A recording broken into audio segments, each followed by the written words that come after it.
வெலை மீன் ரோஸ்ட் செய்யறதுக்கு 1/2 கிலோ வெலை மீனை மஞ்சள் கலந்த தண்ணியில் ஒரு 1/4 மணி நேரம் ஊற வச்சுருந்தேன். அதை வந்து இப்போ நல்லா தேய்ச்சி கழுவி ஒரு பாக்ஸுக்கு மாற்றி வச்சிடலாம். இதை திரும்ப பச்சை தண்ணியில் ஒரு 2 தடவை கழுவி எடுத்துக்கலாம்.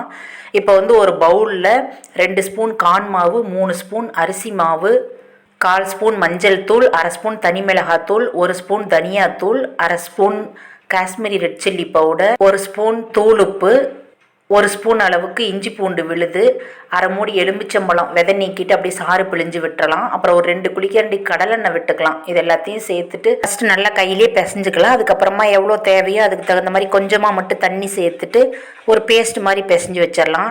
இதில் வந்து நம்ம தண்ணி வடித்து வச்சுருக்கிறோம்ல வெலை மீன், அதை வந்து இந்த மசாலா பேஸ்ட்டு கூட சேர்த்துட்டு கையில் நல்லா பிசைஞ்சு வச்சிடலாம். இது அப்படியே ஒரு டிஃபன் பாக்ஸுக்கு மாற்றி ஃப்ரிட்ஜில் வச்சிடலாம். ஒரு 4 மணி நேரம் கழித்து வெளியே எடுத்து வச்சுக்கலாம்.